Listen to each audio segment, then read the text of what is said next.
les sélectionneurs nationaux, c'est des membres, des cadres de la DTN. D'accord ? Il y a des mecs qui sont là depuis 10, 12, 13 ans. Ces mecs-là, ils n'ont pas eu une équipe au quotidien depuis plus de 15 ans. D'accord ? Tu parles des coachs de l'équipe nationale, Voilà. ou 17 ou 19. Voilà. Ok.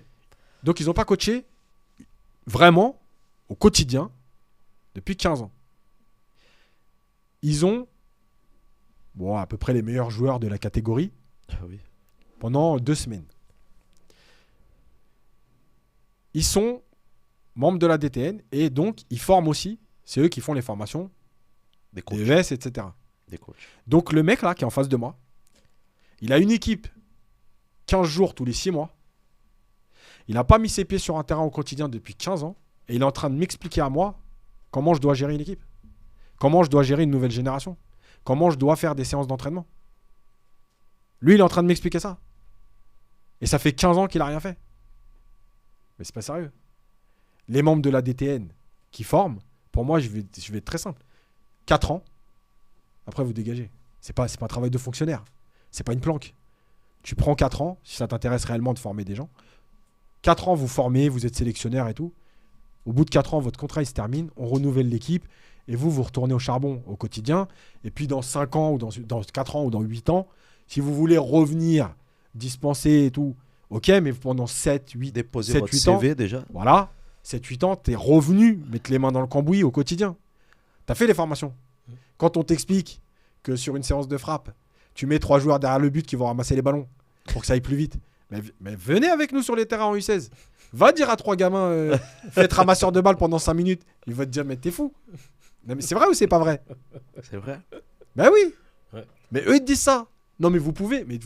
Oui, toi, tu peux en équipe de France, leur dire, parce que les mecs, ils sont en équipe de France, ils veulent être pros, il y a la visibilité, c'est la vitrine. Tu te tiens 15 jours à carreau. Donc si tu lui dis, ouais, mettez-vous derrière le but 5 minutes, il va y aller. Mais venez avec nous sur les terrains des quartiers et tout, là. Venez dire à 3 gamins, faites ramasseur de balles pendant 5 minutes. Mais vous allez voir comment ça va se passer. Donc, c'est pas possible. Tu vois, c'est pas possible d'être formé par des gens qui sont plus en relation avec la réalité, qui sont déconnectés du foot, Voilà. Moi, encore une fois, je termine là-dessus, mais j'ai fait des formations où on nous a presque expliqué que si l'Espagne avait gagné en 2008, 2010, 2012, c'était peut-être pas que grâce à leur football. Voilà, c'est ça la remise en question de la France. Et je vais dire un truc, parce que c'est important, parce que je critique beaucoup, mais la France, ça a été un modèle pendant très longtemps. Parce que déjà, c'était les premiers. Parce qu'ils ont fait beaucoup de bonnes choses en termes de structure, etc. En termes de formation, il n'y a pas de problème. Ça a très longtemps été les meilleurs. Par contre, à un moment donné, il y a les autres pays, le Brésil, l'Espagne, l'Allemagne, qui sont venus en France. Ils ont dit, tiens, ok, les centres de formation, ok, d'accord, c'est ça. Ok. La DTN, la formation des entraîneurs, ah ok, d'accord, c'est ça. Nous, on va prendre des choses. Et on va l'adopter à notre sauce, avec notre population, notre mentalité, etc.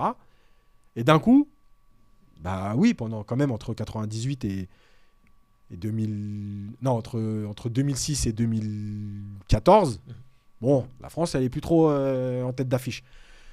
Bah pourquoi ? Parce que les autres, ils sont venus prendre. Effectivement, t'étais le meilleur. Mais toi, tu t'es endormi, t'as cru que t'étais le meilleur toute ta vie, quoi. Et eux, après, ils sont venus, ils ont inspiré, voilà, ils se sont inspirés. Et l'Allemagne, ils t'ont dépassé en termes de formation pendant presque 10 ans. En termes de formation de coach, ils t'ont dépassé. Le Portugal. Licencié. Voilà. Donc, c'est ça le truc, tu vois. Et en France, il y a ce manque de remise en question. Quand tu le dis, on t'explique. Ah non, mais il y a combien de joueurs exportés c'est le numéro 1 qui exporte les joueurs. Ah bah oui, c'est le numéro 1. Bah, c'est normal, personne ne veut rester en Ligue 1. Donc c'est normal que les mecs ils se barrent tous. Bah oui, mais non, mais c'est ça la vérité. Parce que tu vois, quand on te dit ouais, les Espagnols ils exportent moins. Mais pourquoi un Espagnol il va quitter son championnat ? Il gagne bien sa vie, ça joue au foot, il est dans son pays. Pourquoi un Allemand il va quitter son championnat ? Il gagne bien sa vie, les stades sont pleins, ça marque des buts, ça joue au foot. La sélection elle tire la route quand même. Pourquoi il va quitter son pays ? Un Anglais, bon on n'en parle même pas. Parce que t'es le championnat numéro 1, le plus visible, le plus d'argent. Pourquoi il va quitter son championnat ?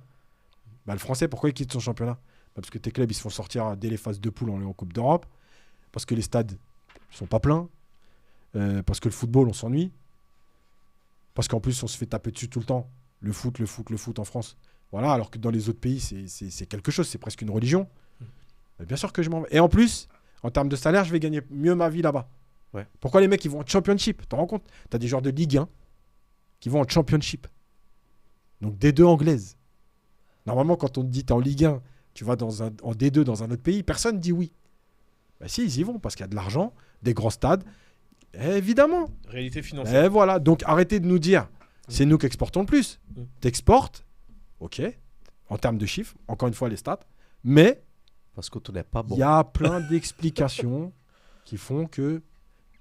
Et en ajoutant la formation, il n'y a pas de problème. Hein. Tu formes quand même des très bons joueurs, Oui, attention. c'est ce que j'allais Ouais. te dire. Ça, y a pas de problème, hein. C'est là où je voulais rebondir parce que si quand même les joueurs ils partent et ils exportent, quand on regarde l'équipe de France ou même les joueurs qui sont dedans, parce que c'est là-dessus qu'on vérifie si on s'exporte bien et que les joueurs arrivent à jouer. Et la plupart ils sont à l'étranger, ils arrivent, ils sont titulaires avec l'équipe de France. Mais ils apprennent le football de haut niveau à l'étranger. Oui. Parce que ça aussi, Et ils c'est sont un pleins à dire investissement ça. aussi. Ils sont pleins à dire ça. Bien sûr. J'ai appris, voilà. Évidemment. La rigueur, Même la plus, tactique. oui, la discipline. La- Le professionnalisme. Le physique, le professionnalisme. Voilà. Tu vois, parce qu'en raison France, on de fait pas moi, du c'est foot ça. de haut niveau. Ah. Regarde, deux trucs sur là-dessus. La première chose, c'est Frédéric Thiriez, quand il est président de la Ligue, à l'époque. Il dit, je veux que dans 4 ans, la moitié de l'équipe de France joue en Ligue 1. En fait, si ton équipe de France, elle joue en Ligue 1, je t'annonce, ton équipe de France, elle sort pas des poules de Coupe du Monde. Parce que le niveau de la Ligue 1, il ne peut pas te permettre. Tu n'es pas préparé pour le haut niveau. Donc, déjà, il s'exporte. Donc, la moitié de l'équipe de France, enfin, 3/4 de l'équipe de France joue à l'étranger. La deuxième chose, c'est que sur cette idée-là d'apprendre le football à l'étranger, tous, ils te le disent. Pourquoi? Parce qu'en France, qu'est-ce qui se passe? Vous pouvez regarder encore une fois, hein, j'invente rien. La plupart des clubs pro, les mecs, ils arrivent à 9h, 9h30, ils s'entraînent à 10h, à midi, ils sont rentrés chez eux. Tu vas dans les clubs étrangers, encore une fois, hein, j'invente pas, je me suis renseigné, je suis allé voir, etc. Pas toute la semaine, encore une fois, je vais pas exagérer, pas toute la semaine. Mais, une fois dans la semaine, tu as 2 entraînements au quotidien. Entre les 2 entraînements, les mecs, ils rentrent pas chez eux. Ils mangent au club, ils font la sieste au club, et ils s'entraînent l'après-midi.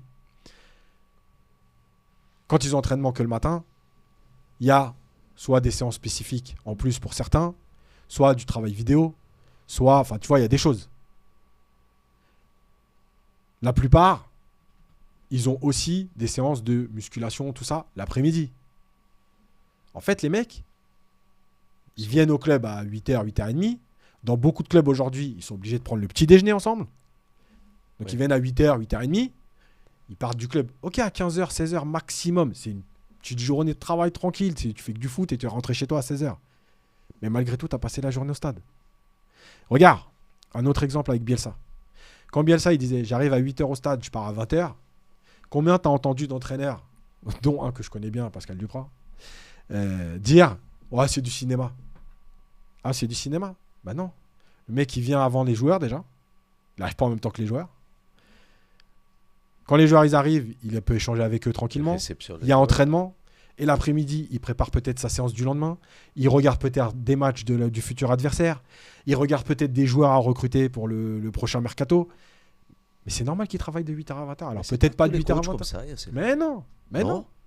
Je vous jure, allez vous balader dans les centres d'entraînement des clubs pro. Dans l'après-midi, il n'y a personne. Vous allez voir l'après-midi. Moi, j'ai travaillé à Évian-Tonon-Gaillard. Moi, j'ai jamais vu quelqu'un Restez l'après-midi plus que 13 heures. du club, des pros, voilà, jamais vu quelqu'un du staff, des joueurs, etc., de l'ensemble professionnel au centre d'entraînement. Quand je suis venu à partir de 14h, j'ai jamais vu quelqu'un. Voilà, jamais. Voilà. Mais ça, c'est la vérité. Et après, comme tu dis, ils vont à l'étranger, ils disent oh, j'ai découvert les séances d'entraînement, c'est costaud. Hein. Ouais. Et puis on est au club, et puis il y a un mec qui s'occupe de toi, et puis au club, on est là jusqu'à 15h. On doit manger au club parce qu'ils font attention à ce qu'on mange, et on doit. En fait, c'est juste normal, quoi. C'est juste parce qu'en France, vous n'avez pas l'habitude de travailler comme ça. Voilà.